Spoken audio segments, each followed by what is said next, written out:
Vote ಹಾಕ್ತಾ ಅಂತ ಜನಗೆ ಏನು ಹೇಳಕ್ಕೆ ಇಷ್ಟಪಡ್ತೀನಿ? ನಾನು 1994 ಎಲೆಕ್ಷನ್ದಲ್ಲಿ ಕಾಂಟೆಸ್ಟ್ ಮಾಡಿದ್ದೆ. ಅಲ್ಲಿಂದ ಇಲ್ಲಿವರೆಗೆ ಸತತವಾಗಿ 6 ಬಾರಿ ಇಲೆಕ್ಟ್ ಆಗಿದ್ದೇನೆ. ಆಮೇಲೆ ನಾವು ಇಲ್ಲಿ ಬಂದಾಗ ನಮ್ಮ ಅಸೋಸಿಯೇಷನ್ ಮೆಂಬರ್ಗಳಿಗೆ ಅಂದರೆ ನಮ್ಮ ಸಿಬ್ಬಂದಿಗೆ ಪಗಾರ ಇರಲಿಲ್ಲ. ಅಂಥದ್ದನ್ನೆಲ್ಲ ನಾವು ಜಸ್ಟಿಸ್ ಮೋಹನ್ ಚಂದ್ರ ನೋಡಿ ಅವಾಗ ಹೆಜ್ಜೆ ಇರಲಿಲ್ಲ. ನಾವೆಲ್ಲ ಒಂದೊಂದು ಊಟ ಕಾಂಟ್ರಿಬ್ಯೂಷನ್ ಮಾಡಿ ಹೀಗಾಗಿ 6 lakh ವಿ ಹ್ಯಾವ್ ಕಲೆಕ್ಟೆಡ್. ಅಲ್ಲಿಂದ ಇಂಪ್ರೂವ್ ಹಾಕೋದು ಬಂದು ಇವಾಗ ಮೋರ್ ದೆನ್ 3 crore ಅಕೌಂಟಿಗೆ ಇದೆ. ಆಮೇಲೆ ನಮ್ಮ ಉದ್ದೇಶ ಇಷ್ಟೇ, ಅಡ್ವೊಕೇಟ್ ವೆಲ್ಫೇರ್ ಫಂಡ್ 1.5 ಲಕ್ಷ ಇತ್ತು, ಅದು 8 ಲಕ್ಷ 10 ಆಯಿತು, 15 ಮಾಡಬೇಕನ್ನೋ ನನ್ನ ಕೊನೆ ಆಸೆ ಅದು. 6ನೇ ಬಾರಿ ನಿಂತಿರೋ ಉದ್ದೇಶ ಏನಂದರೆ ಇದು ನಮಗೆ ರಾಜಕೀಯದಲ್ಲಿ ಯಾವುದೂ ಇಂಟ್ರೆಸ್ಟ್ ಇಲ್ಲ. ಅದಕ್ಕೆ ಈ ಒಂದು ನನ್ನ ಏನು ಟೈಮ್ ಆಯ್ತಲ್ಲ, ಒಳ್ಳೆಯ ಟೈಮ್, ಅದನ್ನೆಲ್ಲ ನಮ್ಮ ವಕೀಲ ಬಾಂಧವರಿಗೆ ಏನು ಸಾಧ್ಯ ಐತಿ ಸಹಾಯ ಮಾಡಬೇಕು, ಅದನ್ನು ಪ್ರಗತಿ ತರಬೇಕು ನಮ್ಮ ಬಾರ್ ಕೌನ್ಸಿಲ್ ಅನ್ನೋ ನಿಟ್ಟಿನಲ್ಲಿ ನಾನು ಇಲೆಕ್ಷನ್ ನಿಂತಿದ್ದೇನೆ. ಬೇರೆ ಯಾವುದೂ ಸ್ವಾರ್ಥ ಇಲ್ಲ ನನಗೆ. ಮತ್ತು ಎಷ್ಟೋ ಮಂದಿಗೆ ನಾವು ಸಾಕಷ್ಟು ಸಹಾಯನೂ ಮಾಡಿದ್ದೀವಿ. ಮತ್ತು ಇವತ್ತಿಗೂ ನಾವು ಸಹಿತ ಎಲ್ಲೋ ನಮ್ಮ ಹೆಸರು ಕೆಟ್ಟಿಲ್ಲ, ಒಂದು ಕಂಪ್ಲೇಂಟ್ ಇಲ್ಲ. ಎಲ್ಲರೂ ಕೆಲವರು ಅಪಪ್ರಚಾರ ಮಾಡ್ತಾರೆ, 6 ಸಲ ಇಲೆಕ್ಟ್ ಏನೋ ಐತೆ ಅಂತ ತಿಳ್ಕೊತಾರೆ. ಅಂಥದ್ದು ಏನಿಲ್ಲ. ಇಲ್ಲಿ ನಾವು ಕೈದಿಂದ ಖರ್ಚು ಹಾಕಿದ್ದೀವಿ.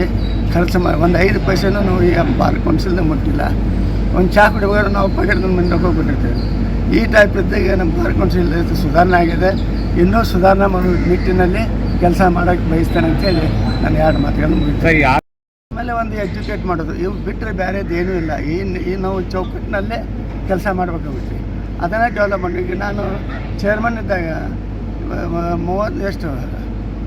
112 ಮಂದಿಗೆ ಟ್ರೈನಿಂಗ್ ಕೊಡಿಸಿದ್ದೆ. Out of that 18 member they selected a ಮುನ್ಸಿಪ್. ಆಮೇಲೆ ಸೌತ್ ಮಂಗಳೂರಲ್ಲಿ ಕಾನ್ಫರೆನ್ಸು ಮಾಡಿದ್ದೆ. ಹೀಗಾಗಿ ಸಾಕಷ್ಟು ಯಾವ ಚೇರ್ಮನೂ ಒಂದು ವರ್ಷದಲ್ಲಿ 32 ವರ್ಕ್ಶಾಪ್ ಮಾಡಿ ನಾವು ಒಬ್ಬನೇ ವರ್ಕ್ಶಾಪ್ ಮಾಡೀನಿ.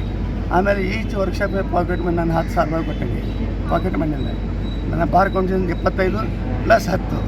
ಹೀಗಾಗಿ ನಾನು ಎಜುಕೇಷನ್ ಕೊಡಬೇಕು ಹುಡುಗರಿಗೆ. ಒಳ್ಳೆಯ ವಕೀಲರಾದರೆ ಒಳ್ಳೆಯ ಜಡ್ಜ್ ಆಗ್ತಾನೆ. ಈ ನಿಟ್ಟಿನಲ್ಲಿ ನಾವು ಹೋರಾಟ ಮಾಡ್ಕೊತ ಬಂದಿದ್ದೀನಿ. Anand Kumar Magdum, son of mister Anand Kumar Appu Magdum from Dharwad. ನಮ್ಮ ತಂದೆಯವರು ಇದು ಸತತವಾಗಿ 6ನೇ ಬಾರಿ ಗೆಲುವನ್ನು ಸಾಧಿಸಿದ್ದಾರೆ. ಇದು ಕರ್ನಾಟಕ ರಾಜ್ಯದಲ್ಲಿ ಪ್ರತ್ಯೇಕವಾಗಿ ಅಂದರೆ ಫಸ್ಟ್ ಟೈಮ್ ಇಂದು ಕರ್ನಾಟಕ ಇತಿಹಾಸದಲ್ಲಿ ಇವರು 6ನೇ ಬಾರಿ ಸತತವಾಗಿ ಗೆದ್ದಿರೋದು ಇದು ಸಂತೋಷದ ಸುದ್ದಿ. ಅದರ ಪ್ರಕಾರ ನಾವು ಎಲ್ಲ ವಕೀಲ ಬಾಂಧವರಿಗೆ, ನಮ್ಮ ಇಡೀ ಕರ್ನಾಟಕ ಜಿಲ್ಲಾ ವಕೀಲರ ಬಾರ್ ಅಸೋಸಿಯೇಷನ್ ಎಲ್ಲ ವಕೀಲರ ಬಾರ್ ಅಸೋಸಿಯೇಷನ್ ಮೆಂಬರ್ಸಿಗೆ, ನನ್ನ ಮಿತ್ರಗಳಾದ ಎಲ್ಲ ನಮ್ಮ ಧಾರವಾಡ ಮಿತ್ರ, ಬೆಳಗಾಂ ಮಿತ್ರ, ನನ್ನ ಎಲ್ಲ ಫ್ರೆಂಡ್ ಸರ್ಕಲ್ಗೆ ನಾನು ಎಲ್ಲ ಅಭಿನಂದನೆ ಸಲ್ಲಿಸುತ್ತೇನೆ. ನಮ್ಮ ತಂದೆಯವರಿಗೆ ಇದು 6ನೇ ಬಾರಿ ಗೆಲುವನ್ನು ತಂದು ಕೊಟ್ಟಿದ್ದಕ್ಕೆ ಎಲ್ಲ ಸಮಸ್ತ ವಕೀಲ ಬಾಂಧವರಿಗೆ ಮಗ್ದುಮ್ ಕುಟುಂಬದವ್ರ ಪರವಾಗಿ ನಮಸ್ಕಾರ.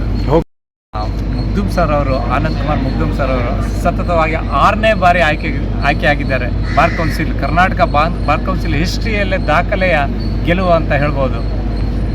ನಾವು ಅವ್ರ ಪರವಾಗಿ ತುಂಬ ಕಡೆಗೆಲ್ಲ ಪ್ರಚಾರಕ್ಕೆ ಹೋಗಿದ್ವಿ. ಎಲ್ಲ ಕಡೆಗೂ ಒಳ್ಳೆ ರೀತಿಯಿಂದ ಸ್ಪಂದನೆ ಮಾಡಿದರು. ಅವರು ಹಿಂದೆ ಬಾರ್ ಕೌನ್ಸಿಲ್ನಲ್ಲಿ ಸ್ಯಾಲ್ರಿ ಕೊಡಬೇಕು, ಆ ಮೂಮೆಂಟಲ್ಲಿ ಸ್ಯಾಲ್ರಿ ಆ ಮೂಮೆಂಟಲ್ಲೆಲ್ಲ ಒಂದು ಇದನ್ನು ಕೊಟ್ಬಿಟ್ಟು ಅವರಿಗೆ ಒಂದು ಹೆಲ್ಪೆಲ್ಲ ಮಾಡಿಬಿಟ್ಟು ಈ ಬಾರ್ ಕೌನ್ಸಿಲನ್ನು ಕಟ್ಟಿದ್ದಾರೆ ಅಂತ ಎಲ್ಲ ಕಡೆಗೂ ಕೇಳ್ಪಟ್ವಿ. ಹಾಗೆಯೇ ಈಗ ಸರಿಗೂ ಹೇಳಿದ್ದೀವಿ, ಕೆಲವೊಂದು ನಮ್ಮ ಸಮಸ್ಯೆಗಳನ್ನು ಸರಿಗೆ ಹೇಳಿದ್ದೀವಿ. ಜಾಸ್ತಿ ಸಮಸ್ಯೆ ಫೇರಿಂದು ಇನ್ನೊಂದು ಇನ್ಸೂರೆನ್ಸು, ಒಂದು ಚಿಕ್ಕದಾದರೂ ಒಂದು ಇನ್ಸೂರೆನ್ಸ್ ವಕೀಲ ಸಮುದಾಯಕ್ಕೆ ಮಾಡಿಕೊಡ್ಬೇಕು ಅಂತ ಸರ್ ಹತ್ರ ನಾವು ಬೇಡಿಕೆಯನ್ನು ಇಟ್ಟಿದ್ದೀವಿ. ಅದನ್ನು ಈಡೇರಿಸ್ತಾರೆ ಅಂತ ನಮ್ಗೆ ನಂಬಿಕೆಯೂ ಇದೆ. ಅವರಿಗೆ ಈ ಗೆಲುವು ಒಳ್ಳೆಯದಾಗಲಿ ಅಂತ ನಾವು. ನನ್ನ ಹೆಸರು ಮಹಾವೀರ್ ಕೆ ಜೈನ್ ಅಂತ.